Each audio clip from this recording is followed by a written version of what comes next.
Federal Drive is presented by GEHA, Government Employees Health Association, proudly providing health and dental benefits to federal employees and their families. Visit GEHA.com. Federal employees planning to retire are now navigating ORA, the new online platform replacing OPM's paper-based process.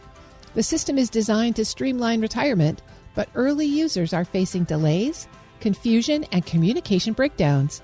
For insight on what's working and what's not, Federal News Network's Eric White spoke with Thiago Glieger, a retirement planning expert at RMG Advisors. We're talking about the new ORA system, or I guess, is it ORA system? I'll let you correct my pronunciation for federal retirees. Obviously, that system is going to get used a lot over the next coming months. If what has been happening recently is any sign of what's to come. Tell me about what's going on with this system and what feds are saying, the ones that have been using it have been saying about it. Yeah, Eric, this new system, so we call it ORA. I think that's how most people are calling it, as you said. So this is a brand new system. And honestly, it's been confusing a lot of people.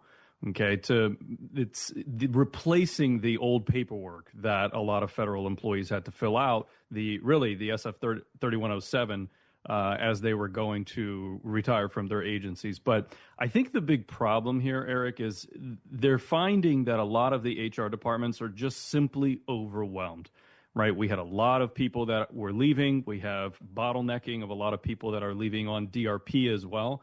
And so they just can't provide the kind of support that they used to before. So a lot of these questions start to pile up. It's a brand new system, and there's not enough people in place to help answer those questions.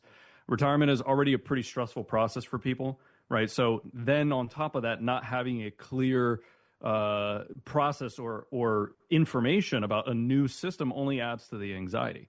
And so when it was first launched, everyone hoped that OPM was going to say, this is going to be faster, it's going to be smoother, it's going to require less people.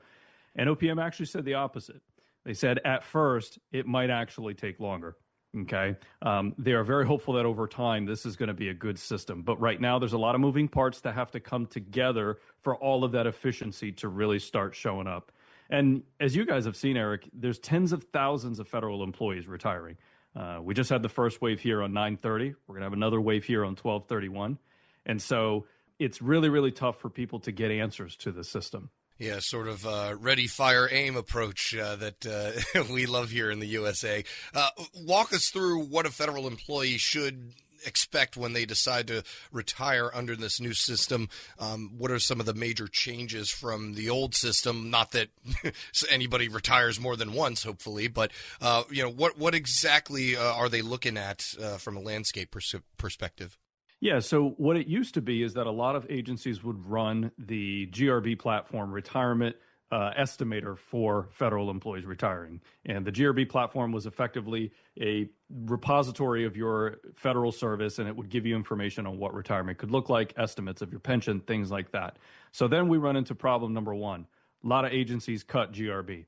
So now federal employees are saying, well, what does my retirement estimate look like?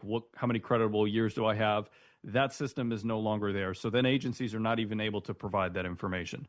But presuming you're still going to move forward with the actual retirement process, first step is you have to notify your HR office that you're ready to retire, right? You can send them an email generally and say, I believe I'm eligible. I'd like to start the retirement planning or the retirement process. And this is because the HR group has to initiate the ORA system in most cases. Every agency has a little bit of a different process, but this is what the majority of the groups are doing, okay? You have to remember what's different here is now HR is swamped. There's tons of people retiring. There's less of them around to be able to do this, which is causing some of the bottleneck. Once HR begins the ORA process, you're given access to it. And again, this is going to replace the SF 3107, which is the retirement form. And so now it's actually easier because instead of filling out a government form, you're just going through a system online and it's asking you questions one by one. Everyone has filled out those kinds of forms before. So it's actually pretty easy, as we've seen with some of our clients. And what it does is it takes your answers and pre-fills the form for you, which is a nice service, okay? Once you submit that part, it's really important that a federal employee stay alert because a lot of times HR They may kick it back if they need additional information. There's something that's missing. So you have to check to make sure you have it. You have to check to make sure you don't need to do additional work on the ORA system for that. That's when it moves to payroll. Once it moves to payroll, they finalize all of your hours, which can take a month to a month and a half just at payroll itself before it goes to OPM. So if you think about it, we're talking a month at payroll, could be a month before HR actually gets around to being able to initiate the system for you. We're at 2 months so far. Once it hits OPM, that's when the official clock starts, as OPM likes to describe it. Okay, and there's some uncharted waters here because OPM has not really handled A, this new system before, and B, this many federal employees retiring all at the same time. So they release information. There's some congressional report that gets put out there that talks about how many applications are coming into the system and what is the average processing time month over month. We've been seeing that go up and up and up over the last 3 months. I expect it's going to continue to get worse, right? So we're talking 3 months at the agency level plus whatever time OPM is going to need for themselves. We're talking with financial planner Thiago Glieger. So other than those long timelines, well, we can call them unknown timelines, as you say, what are some of the other issues that federal employees are seeing so far with the system? It sounds like it is going through some growing pains, but are there any fundamental flaws with it that people are just not liking? I think some of the challenging questions that the system asks them are things like, how much withholding do you want to do on your taxes? Or what do you want to do about life insurance?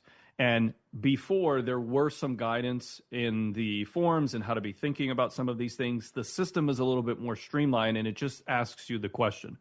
Well, if you haven't gone through the process of creating a financial plan, how do you know how much insurance do you need? What kind of tax liability are you expected to have? So federal retirees are called upon to make these decisions in real time as they're filling out the form, and they don't really have the information to be able to answer those questions. Okay. The other issue that we are running into, and this one hasn't been too much, is that sometimes people don't get the notification of additional action that they need. Sometimes it gets stuck in their spam email. So this is something that, it's those bumps that they're trying to pull together. There are a lot of systems in the background that have to coordinate with each other. And as any brand new system that gets launched, there's always stuff that's going to break. So I'm sure some of that's going to be a problem too. Gotcha. All right. And so what can folks do if they are looking to retire? You're a financial planner. I guess we're talking to the right person. How can they financially prepare for any delays that might occur because, some of those dates don't line up and, you don't want to be caught in between paychecks, as they say, and without anything coming in. What sort of precautions can those looking to retire take? Yeah, that's a really good point, Eric. I think the first thing that federal retirees should remember is that you will get your annual leave lump sum. Okay, so that comes pretty quickly in our experience with clients right after you leave. So you get your final paycheck, and then shortly thereafter, you get your lump sum. So depending on how many hours you have, you're going to get a big check that's going to help you to meet your expenses between when you leave and no longer have an income and when the pension actually fully starts. There are also, in most cases, an interim payment where it's a portion of your final pension, not the exact amount. But again, we don't want to count on that because there's cases where people don't get it. So the biggest thing is that, let's say you're planning to retire at December 31st. Now is the time to start boosting your cash reserves. So what do I mean by that? Cash in the bank is going to be really important here. So this might mean, and it sounds a little counterintuitive, but might mean maybe don't put as much in the thrift savings plan for the rest of the year if you know you're going to retire, okay? Yes, you have access to the TSP if you are retiring within a certain age. The age is 55 for most people. But cash in the bank is that much easier to access, okay? It's already been taxed in most cases. So if you reduce your TSP contribution, that means your take-home pay goes up and you get to start accumulating that cash. I would also think about what kind of expenses maybe you have coming up, right? The general guide for people is we like around 6 months worth of your monthly expenses in cash in the bank at all times. And because we might be looking at delays on your pension starting, you might want to increase that a little bit more. So if you got big renovations you were planning to do on the home, maybe postpone that for a little bit until you get greater clarity around OPM's timeline for this stuff. And the last one, and this one's a little bit controversial as well, but it depends on how old you are. If you leave prior to the age of 55, which a lot of people have done this year, you technically don't have access to the TSP funds unpenalized, unless you are law enforcement or special provisions, 1811s, things like that, right? So what you can look at is a potential TSP loan. You can get up to $50,000, and that comes without that 10% early withdrawal penalty, which is kind of nice because you can put that in your bank account, use it or don't use it, but at least it creates extra cash flow for you, okay? Of course, check with your financial professionals, make sure that this is something that is feasible within your plan, but that's been a really solid one to help bridge people over. Uncertainty is the word of the day for a lot of federal employees, particularly those that are retiring even so.